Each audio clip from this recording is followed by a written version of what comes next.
दोस्तों नमस्कार। दोस्तों, हमारी अर्थव्यवस्था क्या वाकई 2021 में पटरी पर आ जाएगी? क्या वाकई महामारी से निपटने के लिए जिस वैक्सीन के इंतजार में समूची दुनिया है, और अगर वो भारत में भी आ जाएगी तो क्या भारत में रोजगार पैदा होने लगेंगे? भारत के भीतर कल कारखाने काम करने लगेंगे? जो उत्पादन होगा उसको खरीद के लिए कंज्यूमर बाजार पर टूट पड़ेगा, उसकी आय में वृद्धि होने लगेगी, बैंकिंग सिस्टम ठीक हो चला होगा। ये सारी परिस्थितियां ऐसी हैं जिसको लेकर एक उम्मीद सरकार की तरफ से लगातार जताई जाती है कि संकट मौजूदा वक्त में इसलिए गहरा गया क्योंकि महामारी आ गई, और अगर वैक्सीन आ जाएगा उसके बाद स्थितियां अनुकूल हो जाएगी। तो हमें लगता है कि जरा महामारी से पहले की परिस्थिति और वैक्सीन आने के बाद भारत को किन चुनौतियों से सामना करना है, और इस देश की अर्थव्यवस्था और अर्थव्यवस्था से जुड़े हुए जो भी तबके हैं, चाहे वो मजदूर हो, चाहे वह ब्लू कॉलर कर्मचारी हो, चाहे इस देश के भीतर में डिग्री लेकर चलता हुआ एक बेरोजगार युवा हो, या तमाम इंस्टीट्यूशंस जहां पर काम हो रहे हैं, तमाम इंडस्ट्रीज जहां पर अभी उत्पादन प्रक्रिया ठप पड़ी हुई है, सबको एक कलेक्टिव वे में लेकर आए और राष्ट्रीय अंतर्राष्ट्रीय तौर पर भारत की आर्थिक नीतियों की विवेचना आज इसलिए कर लीजिए क्योंकि आपका भविष्य उस वैक्सीन के आने के बाद भी संकट में रहेगा या फिर ठीक हो जाएगा। यह सवाल आपके जहन में होना चाहिए, और इस सवाल के पीछे दो बड़ी महत्वपूर्ण चीज है। एक, अंदरूनी तौर पे भारत ने जो निर्णय लिया है कि हम आत्मनिर्भरता का नारा लगा रहे हैं, हम अपने कॉरपोरेट और इंडस्ट्रीज को प्रोटेक्ट करेंगे, यानी संरक्षण देंगे।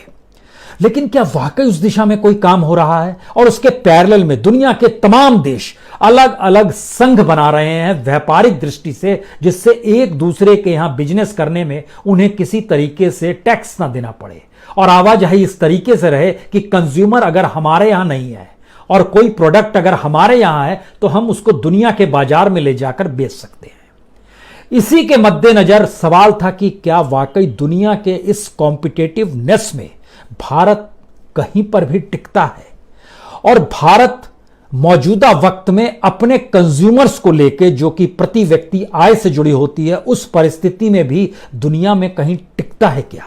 हमको लगता है आज इस पर चिंतन मनन इसलिए कर लीजिए और चीजों को समझ लीजिए जिससे आपके जहन में दो तीन सवाल बार बार रहते हैं। इस देश की अर्थव्यवस्था पटरी से उतर जाए, लेकिन नेता और सत्ताधारियों का बैंक बैलेंस लगातार बढ़ते चला जाता है। इस देश की जीडीपी चाहे डूबती चली जाए, लेकिन सत्ता के साथ जो कॉरपोरेट और इंडस्ट्रियलिस्ट और बिजनेस पर्सन खड़ा होगा, उसका नेटवर्थ कितने हजार फीसदी के साथ कुलांचे मारते हुए आगे बढ़ रहा होगा और दुनिया में उसका नाम हो रहा होगा। यह पैसा किसका है? इस देश के संसाधन से जुड़ा हुआ लोगों का पैसा है, जिसको वो अपने नेटवर्थ में सरकार के माध्यम से कन्वर्ट करते हैं। और यहां पर आज सबसे अहम सवाल यह है, क्या वाकई सरकार के पास कोई इकोनॉमिक विजन है या नहीं है? हमें लगता है आज इसको परखने की इसलिए जरूरत है क्योंकि पिछले ही हफ्ते जब regional comprehensive economic partnership RCEP चीन की अगुवाई में 15 देशों ने हस्ताक्षर किए, तो भारत ने खुद को उससे अलग कर लिया। कांग्रेस भी उसका विरोध कर रही थी कि आपको नहीं शामिल होना चाहिए, तो मोदी सरकार को भी लगा नहीं शामिल होना चाहिए। लेकिन क्या कांग्रेस हो या बीजेपी हो या इनकी आर्थिक समझ और आर्थिक नीतियां, क्या वो सही है? क्योंकि कहा जा रहा था चीनी माल भारतीय बाजार में छा जाएगा। कहा जा रहा था कि न्यूजीलैंड के जो डेयरी प्रोडक्ट्स है और दूध का पाउडर है, वो भारत की डेयरी इंडस्ट्री को खत्म कर देगा। ऑस्ट्रेलिया से जो भी इक्विपमेंट्स हमारे यहाँ आते हैं, या फिर कोयला भी जिसे हम मलेशिया और ऑस्ट्रेलिया से लेकर आते हैं, वह भी भारत के पूरी माइनिंग को खत्म कर देगा। लेकिन इसीलिए भारत को शामिल नहीं होना चाहिए, तो भारत क्या अंतर्राष्ट्रीय तौर पर एक ऐसी सीमा निर्धारित कर ले जहां पे फिजिकल ही नहीं बल्कि इकोनॉमिक एस्पेक्ट में भी हमारा रुपया अब डॉलर की तुलना में कहीं नहीं टिकेगा? हम कहीं भी यूरोपियन यूनियन के साथ यानी यूरो के साथ कोई संबंध नहीं रखेंगे? क्या हम वाकई स्टर्लिंग के साथ या दुनिया के अलग अलग देशों की करेंसी के साथ कोई हम कन्वर्जन नहीं रखेंगे? ये कौन सी सोच है और कौन सी परिस्थितियां, आज इसका एनालिसिस हमको लगता है आपको जानना चाहिए। क्योंकि जब रीजनल कॉम्प्रहेंसिव इकोनॉमिक पार्टनरशिप हुई तो उसमें 15 देश शामिल, उसमें से 10 जो हैं, 10 देश ऐसे हैं जो कि एशियान देश हैं, और बाकी 5 एशियान के बाहर हैं, जिसमें कोरिया है, जिसमें चाइना है, जिसमें जापान है, जिसमें ऑस्ट्रेलिया है, जिसमें न्यूजीलैंड है, और जो एशियान की कंट्री है Indonesia, Singapore, Thailand, Malaysia, Verma, Vietnam, Laos, Brunei, Philippines, Cambodia, Myanmar. आपको जानकर हैरत होगी, इन 15 देशों का जब हमने नाम लिया, इसमें सिर्फ 2 देश ऐसे हैं जहां प्रति व्यक्ति आय भारत से कम है। सिर्फ म्यांमार और कंबोडिया की प्रति व्यक्ति आय भारत से कम है, बाकी सभी भारत के ऊपर है। और जब इन आपसी देशों ने जब आपस में समझौता किया तो इसका मतलब है वो एक देश से दूसरे देश में अब वहां पर टैरिफ उस रूप में काम नहीं करेगा, टैक्स उस रूप में नहीं लगेगा जिससे वो माल को एक दूसरे के साथ आदान प्रदान कर सकते हैं। भारत के जहन में यह सवाल है कि भारत ने भी तो अपना ट्रेड एग्रीमेंट इससे पहले किया हुआ है, जो आसियान देशों के साथ उसका फ्री ट्रेड एग्रीमेंट है। लेकिन सवाल है इसमें चीन, ऑस्ट्रेलिया, न्यूजीलैंड के साथ भी भारत के अपने सिंप्लीफाई करने वाले अपने तरीके से समाधान है, रास्ता है कि हम व्यापार कर सकते हैं। तो क्या भारत को इसमें नहीं जाना चाहिए? जाना चाहिए या नहीं जाना चाहिए? कांग्रेस भी विरोध कर रही थी, नहीं जाना चाहिए। बीजेपी ने भी अपना लिया, नहीं जाना चाहिए। मोदी गवर्नमेंट ने डिसीजन ले लिया, नहीं जाना चाहिए। लेकिन हमें लगता है कुछ स्थितियों को इसलिए समझिए क्योंकि भारत के वैदेशिक संबंध रशिया से शिफ्ट होकर अमेरिका की दिशा में गए हैं। अमेरिका और चाइना पहली बार व्यापारिक दृष्टि से ट्रंप के दौर में टकराते हुए दिखाई दिए। अमेरिका अपने माल को भारत में ज्यादा से ज्यादा लाना चाहता था, चाइना के माल को भारत में आने से रोकना भी चाहता था। यह एक उनकी इकोनॉमिक सोच और समझ और उनकी अपनी पॉलिसी थी। भारत ने भी अमेरिका के साथ खड़े हुए। अब सवाल यह है कि बाइडेन के आने के बाद क्या चीन के साथ उनके संबंध वैसे ही रहेंगे जैसे ट्रंप के दौर में थे? अभी तक के इंडिकेशन दिखा रहे हैं स्थितियां वो नहीं रहेंगी, स्थितियों में परिवर्तन आएगा। दूसरी बड़ी स्थिति, भारत क्या अमेरिका के साथ और सिर्फ अमेरिका के साथ इस रूप में चीजों को डेवलप कर सकता है? और खास तौर से जो दोस्ती यारी ट्रंप के साथ रही उसी दिशा में बढ़ सकता है, क्योंकि ट्रंप के साथ दोस्ती प्रगाढ़ थी, लेकिन ट्रंप ने भारत की अर्थव्यवस्था को पटरी पर लाने के लिए कुछ भी नहीं किया, उल्टे बंटाधार ही किया है। भारत को तो वो ट्रैफिक किंग कहने से नहीं घबराया कि भारत टैक्सेस के जरिए किस रूप में पैसा वसूलता है। बकायदा ब्लैक लिस्टेड के तौर पे ट्रंप ने भारत का नाम लिया था। लेकिन सवाल अभी यह नहीं है, सवाल यह है कि इस दिशा में बढ़ना चाहिए या नहीं बढ़ना चाहिए। यहां पर एक चीज और समझनी चाहिए, भारत को बार बार लग रहा है कि बाइडेन के आने के बाद से जो 2012 में अमेरिका ने ट्रांस पैसिफिक पार्टनरशिप क्रिएट की थी, जिसको टीपीपी कहते हैं, 2012 में उस समय ओबामा हुआ करते थे, उन्होंने क्रिएट की थी। लेकिन 2017 में ट्रंप ने उससे रास्ता तोड़ लिया। जब नाता तोड़ लिया तो उसके बाद जापान ने कहा कि अमेरिका को इसमें शामिल होना है, हो नहीं होना है तो हम खुद इसको डेवलप करेंगे। 18 देशों ने हस्ताक्षर किए थे, जापान ने अगुवाई की अपने तौर पर, और इसका नाम टीपीपी से आगे बढ़कर सीपीटीटीपी हो गया। सीपीटीटी का फुल फॉर्म होता है comprehensive and progressive trans Pacific partnership. यह एक व्यापारिक संबंधी थी, इसमें ऑस्ट्रेलिया भी था, इसमें जापान भी था, इसमें वियतनाम को भी शामिल किया गया, यह लोग शामिल थे। अब यहीं से बात शुरू होती है कि भारत अभी उसमें शामिल अमेरिका खुद को करेगा या नहीं करेगा, उस पर निर्भर है। उसके साथ भारत जो सीपीटीटीपी है यानी अमेरिका के साथ उसमें खड़ा और बाइडेन खड़ा, तो बाइडेन के जहन में क्या चीजें रहेंगी भारत को लेकर, यह भी एक सवाल है। भारत के प्रधानमंत्री ने जब उनसे बातचीत की, उन्होंने कहा नहीं, हम दोनों के देश में व्यापारिक समझौते होने चाहिए। लेकिन अब जरा भारत के भीतर घुसकर भारत की परिस्थितियों का एनालिसिस पहले कर लीजिए। भारत में मौजूदा संकट सबसे बड़ा क्या है? भारत का मौजूदा संकट सबसे बड़ा यह है कि भारत में रोजगार नहीं है। और जो इसी महीने का यानी जो अक्टूबर का डाटा सामने आया है, जो ईपीएफओ का डाटा होता है, जो कर्मचारी भविष्य निधि योजना कहते हैं, जानकर हैरत होगी कि सितंबर में उसमें लगभग 5,34,869 कंपनियां थी, 5,34,869, जो अक्टूबर में घटकर 5,04,044 पे आ गई, यानी 30,825 कंपनियां इस दौर में गायब हो गई, मर्जर में चली गई या फिर बंद हो गई, जो ईपीएफओ से हट गई। और कुल कर्मचारी जो थे वह 4,77,000 से घटकर 4,58,000 पे आ गए, यानी 19,000 कर्मचारी भी गायब हो गए जो कि ईपीएफओ से जुड़े हुए थे, जहां पीएफ का पैसा जाता है। यानी पीएफ का पैसा कटने वालों की भी 19,000 की नौकरी एक महीने का चक्कर में, हम आपको सिर्फ बता रहे हैं, चली गई। इसी दौर में भारत का जो एक्सपोर्ट ग्रोथ है वो -5.1% है, चाइना का 11.4% है। इस क्राइसिस के दौर में भी हम आपको अक्टूबर का डाटा बता रहे हैं, मलेशिया का 14.6% है। इसी दौर में भारत माइनस में जा रहा है।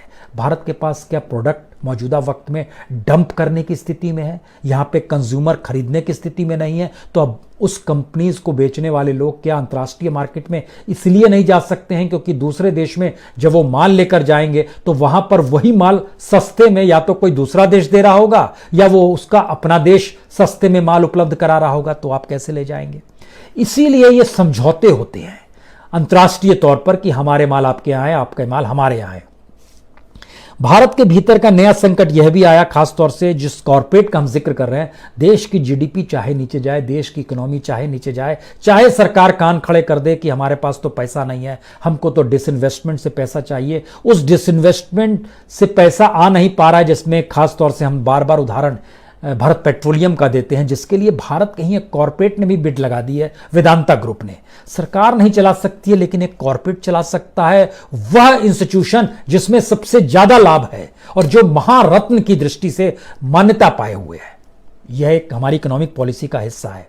दूसरी बड़ी बात क्या है कि जरा भारत और चाइना की परिस्थितियों को समझना चाहिए कि 10 साल पहले अगर चले जाइएगा तो चाइना का जो पर कैपिटा इनकम जो थी, खासतौर से वह तकरीबन 10 साल पहले 1990 में चले जाइएगा तो एक बराबर की दृष्टि थी, चाहे वो मैन्युफैक्चरिंग का सेक्टर हो या दूसरे सेक्टर हो। भारत और उसके बीच में आप तुलना कर सकते थे, बड़े कम का अंतर था। लेकिन 10 साल पहले देखिएगा तो चाइना की 10 साल का मतलब 2010 का हम आपसे जिक्र कर रहे हैं, 2009-10 का। चाइना की पर कैपिटा इनकम थी $4,500। भारत की प्रति पर कैपिटा इनकम थी $1,357।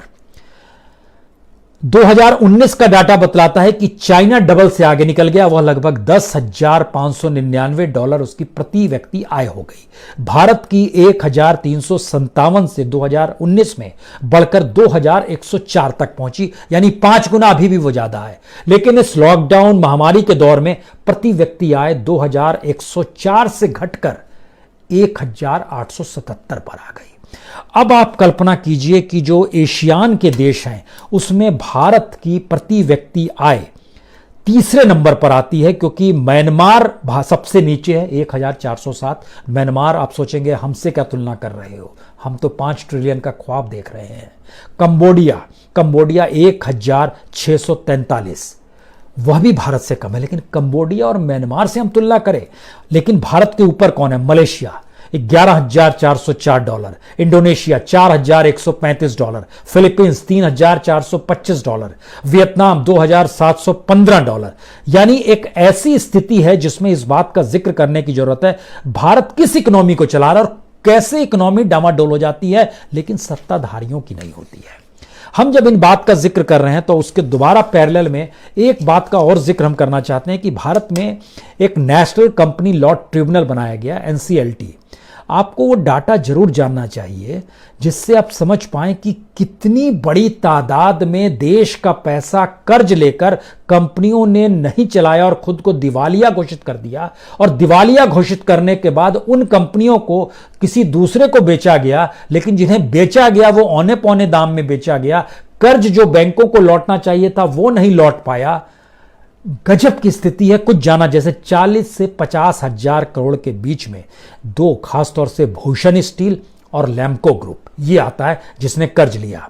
30 से 40 हजार करोड़ के बीच में एस्सार स्टील और भूषण पावर आता है। 20 से 30 हजार करोड़ में आलोक इंडस्ट्री आती है। 10 से 20 हजार करोड़ में एमटेक ऑटो लिमिटेड और मोनेट इस्पात लिमिटेड आता है। 10,000 करोड़ में इलेक्ट्रो स्टील, एरा इंफ्रा और जेपी ग्रुप आता है।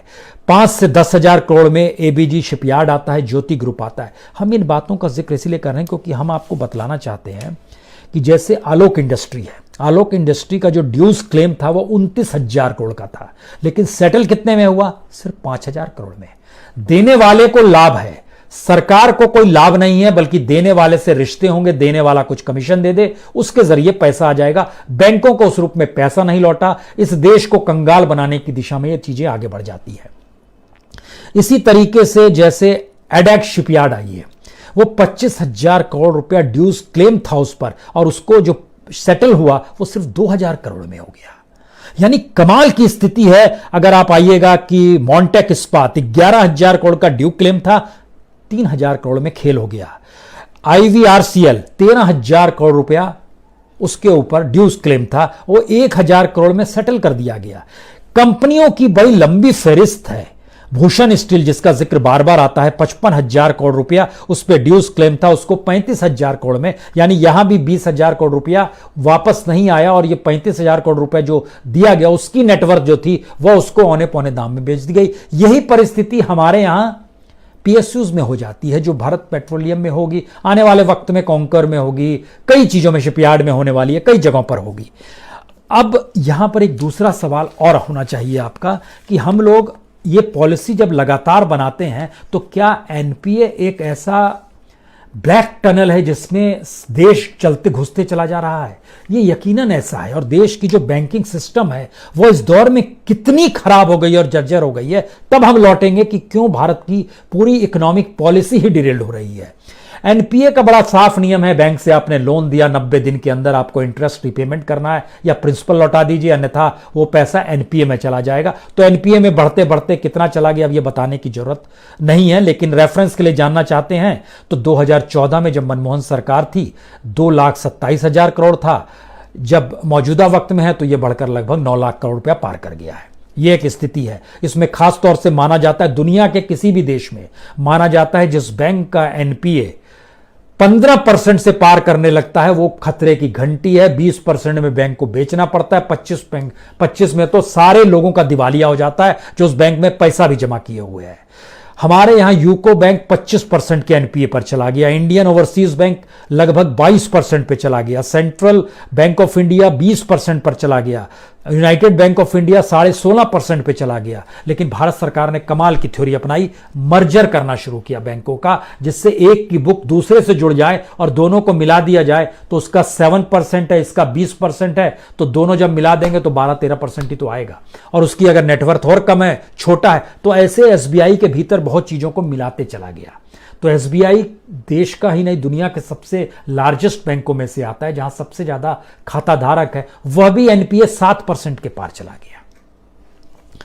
अब यहां से सवाल एक और निकलता है कि अगर इस स्थिति में आ गए हैं तो हमको लगता है एक चीज जरूर जान लीजिए, जब हम बैंकिंग सेवा का जिक्र करते हैं, इस देश में सबसे ज्यादा रोजगार बैंक ही देता था। उसका एक डाटा बताते हैं, 1991 से 2001 तक, यानी 10 साल, इस 10 साल में एवरेज हर साल बैंक में 66,423 नौकरियां मिल रही थी।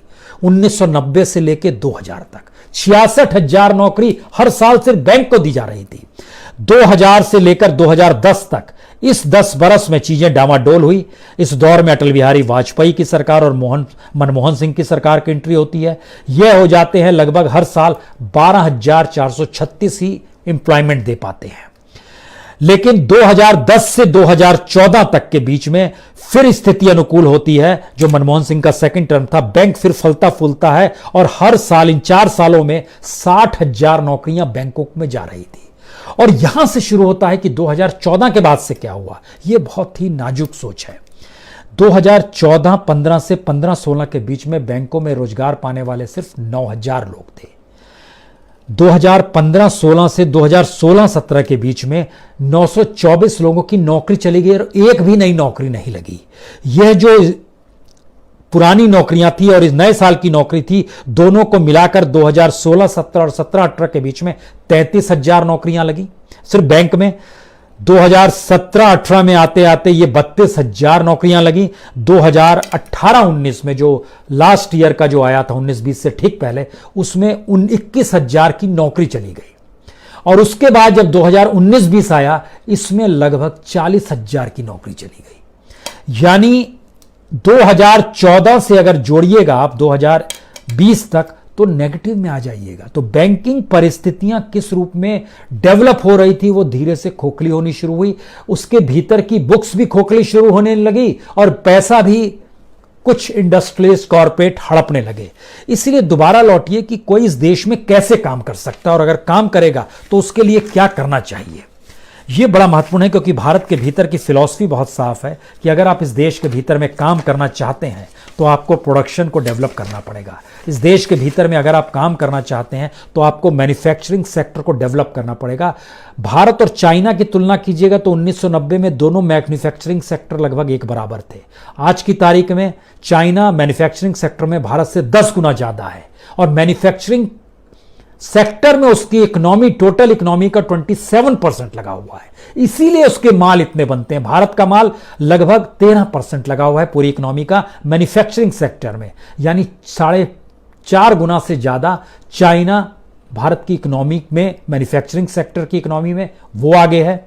मैन्युफैक्चरिंग सेक्टर तो 10 गुना ज्यादा हो गया। लेकिन सवाल है कि दुनिया के बाकी देश भी तो कुछ करते होंगे, भारत ने इस दौर में किया क्या और कुछ वाकई नहीं किया क्या? क्योंकि बांग्लादेश और वियतनाम देखिएगा तो उन्होंने लेबर इंटेंसिव इकोनॉमी को डेवलप किया। चीन को देखिएगा तो उसने लेबर और टेक्नोलॉजी दोनों को जोड़ा। जापान को देखिएगा तो सेकंड वर्ल्ड वॉर के बाद से जापान ने खास तौर से पश्चिम से प्रतिस्पर्धा करने के लिए हर चीज बड़ी तेजी से सीखी, टेक्नोलॉजी को बहुत तेजी से डेवलप किया। स्टील का क्षेत्र हो, केमिकल का क्षेत्र हो, ऑटोमोबाइल का क्षेत्र हो, इलेक्ट्रॉनिक्स का क्षेत्र हो, जापान और दक्षिण कोरिया ने दोनों इस दिशा में बहुत तेजी से बढ़े। भारत ना लेबर इंटेंसिव हो पाया, ना टेक्नोलॉजी इंटेंसिव हो पाया, ना अपने कैपिटलिज्म को और कैपिटलिस्ट को संरक्षण दे पाया। उसने सिर्फ फिलॉसफी अपनाई ओपन मार्केट की। ओपन मार्केट की फिलॉसफी जब पीवी नरसिम्हा राव थे और मनमोहन सिंह उनके फाइनेंस मिनिस्टर थे तब उस दौर को अपनाने की जरूरत थी। लेकिन धीरे धीरे खुद को तो डेवलप करना था। हमारे देश में कोई काम हुआ ही नहीं इस दौर के भीतर में। हमारे यहां क्या, ओपन मार्केट किया, बाहर से माल आने लगा, हमने उसको बेचना शुरू किया, सरकार ने उससे टैक्स लगा दिया, कमीशन उसके पास आने लगा। इस देश में सबसे बड़ी मुश्किल क्या है? गवर्नमेंट पूंजी को लेकर इस देश को ही निचोड़ लेती है, जैसे पीएसयूज का डिसइन्वेस्टमेंट किया जा रहा है। सरकार को जो चीज चलानी है सरकार उसी को निचोड़ने में लग जाती है कि पैसा हमारे पास कैसे आ जाए। हमारे यहां का जो मैनेजमेंट होता है वो इतना कॉम्प्लेक्सिव है और कॉम्प्लेक्सिव होने के साथ इतना पॉलिटिकल मोटिवेटेड होता है कि ना सिर्फ पीएसयू बल्कि जो स्वायत्त ऑर्गेनाइजेशंस जो चल रहे हैं इस देश के भीतर में, वहां के भी बोर्ड्स में सरकार अपने लोगों को भर्ती करा देती है, पॉलिटिकल पार्टी के लोगों की भर्ती। कांग्रेस ने भी यह काम किया है, बीजेपी भी यही काम कर रही है। बीजेपी ने जरा ज्यादा ट्रांसपेरेंट तरीके से बड़ी तादाद में अपने ऐसे स्वयंसेवकों की भर्ती कर दी है वहां पर जो सिर्फ सरकार का गुणगान करें, चापलूसी करें, और उनको बोर्ड्स में बैठाना शुरू कर दिया। वो रिजर्व बैंक का बोर्ड हो या बैंकों का बोर्ड हो, पीएसयू का बोर्ड हो, एनटीपीसी का बोर्ड हो, किसी का बोर्ड हो, उस बोर्ड्स के मेंबर्स को आप देखिएगा तो पता चलेगा उसको कुछ ज्ञान है ही नहीं, तो फिर बोर्ड में क्यों बैठा है? तो सर गिनाने के लिए अपने लोगों को भेज देते हैं। यानी इकोनॉमी पे ध्यान नहीं है, इकोनॉमी को किस रूप में डेवलप किया जाए इस पे ध्यान नहीं है, प्रोडक्शन पे ध्यान नहीं है, लेबर पे ध्यान नहीं है, क्योंकि एक ऐसी अनार्किज्म की स्थिति में हमारा पूरा पॉलिटिकल डेमोक्रेसी चली गई है जहां पर सिर्फ पैसा कमाना है और पैसे के जरिए सियासत करनी है। और शायद इसीलिए हमारा जो लेबर होता है उसको आप ह्यूमन रिसोर्स के तौर पर वैल्यू नहीं देते हैं। जो हमारी इंडस्ट्री डेवलप होती है, जरा सी डेवलप होती है तो पॉलिटिकल पार्टीज पहुंच जाती है वसूली के लिए। थानेदार से लेकर नौकरशाह उससे वसूलना चाहता है, वो उसके लिए स्वस्थ वातावरण है ही नहीं, वो क्या करे?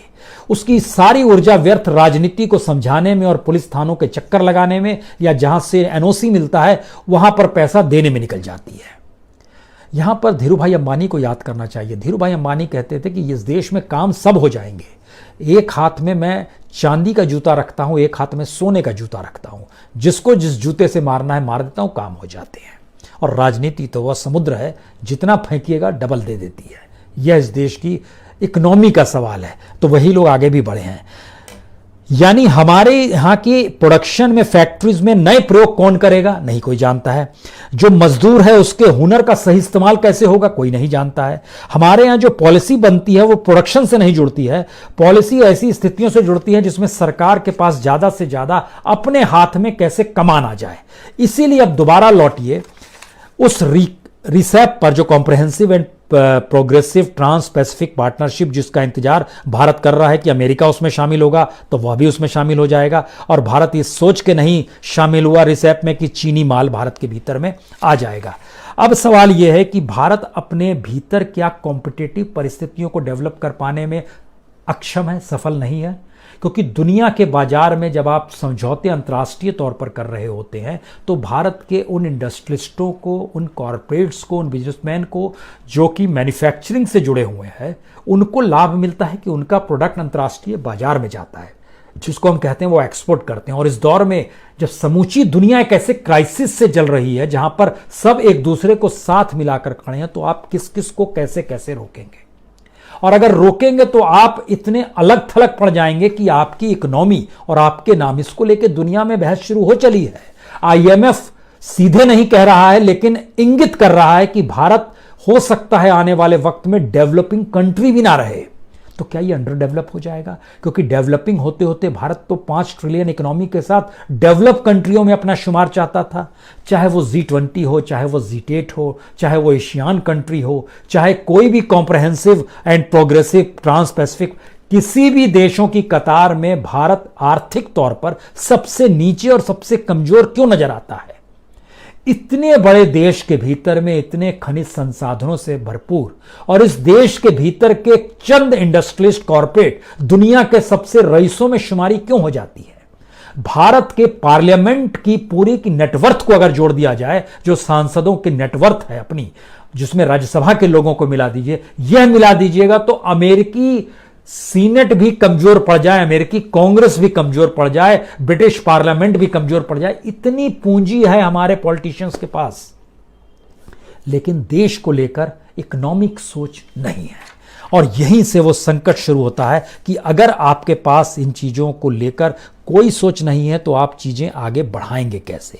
क्योंकि दूसरे देशों में तो अब चाहे वो बौद्धिक संपदा का क्षेत्र हो, दूर संचार का क्षेत्र हो, वित्तीय सेवाएं हो, ई-कॉमर्स हो, व्यापारिक से, इन जो सीमा शुल्क अगर खत्म हो जाएगा तो इनके बीच आवाजाही कंटिन्यूअसली बनती चली जाएगी। भारत उसके भीतर नहीं घुस सकता है, यह भी एक संकट है। यानी सवाल यह नहीं है कि चीन का प्रभाव एशियान देशों पर पड़ेगा और आप पे नहीं पड़ेगा तो आप मानकर चलेंगे हम तो सुरक्षित हैं। जी नहीं, आपको कॉम्पिटिटिवनेस में आना पड़ेगा, आपको चीजें डेवलप करनी पड़ेंगी और डेवलप करने के लिए अपनी नेटवर्थ और पूंजी छोड़कर इस देश की इकोनॉमी की दिशा में आपको पॉलिसीज निर्धारित करनी पड़ेगी। जो कॉम्पिटिटिवनेस, उस करप्शन को हटाना होगा जो हर वक्त दरवाजे पर किसी भी कारखाने के बाहर उस इलाके का थानेदार हो या वहां का ब्यूरोक्रेट हो, वो सब लगे रहते हैं, क्योंकि ये देश पूरा करप्शन के पैरेलल इकोनॉमी से चल रहा है। और वह पूंजी इतनी बड़ी है, जिस बात का जिक्र इस वक्त हो रहा है कि डिजिटल इकोनॉमी के बदले कैश इकोनॉमी क्यों काम कर रही है, तो डिजिटल से करप्शन में पेमेंट नहीं होता है, कैश से पेमेंट होता है। यह भी समझना चाहिए। आप उस दिशा में बात ही नहीं करते हैं। इस देश के भीतर में जो भी गवर्नमेंट आती है इस दिशा में जा ही नहीं पाती है कि इस देश के भीतर डेवलपमेंट के तौर तरीके कैसे हों और उसको सही पटरी पर लाने के लिए हमको राष्ट्रीय और अंतर्राष्ट्रीय तौर पर इकोनॉमी का तालमेल कैसे करना पड़े। क्योंकि दुनिया भर में लेबर्स को लेके, वो लेबर्स मजदूर भी हो सकता है, वह लेबर डिग्रीधारी युवा व्यक्ति जो IIT से निकला है, IIM से निकला है, वहां से निकला हुआ भी हो सकता है, जो अगर इनोवेटिव काम करते हैं तो उनका योगदान उस देश की इकोनॉमी के GDP में 3 से 6% के बीच है। भारत में उसका कोई योगदान ही नहीं है और भारत की पूरी इकोनॉमी टैक्स पेयर के पैसे से चल रही है। बड़ी मुश्किल स्थिति है। और इन स्थितियों के बीच में आखिरी बात तो हम एक ही कहेंगे कि अगर इस देश में सबसे संकट के वक्त जिस स्टेट्समैन की जरूरत अभी होनी चाहिए, हमें वो दूर दूर तक दिखाई नहीं दे रहा।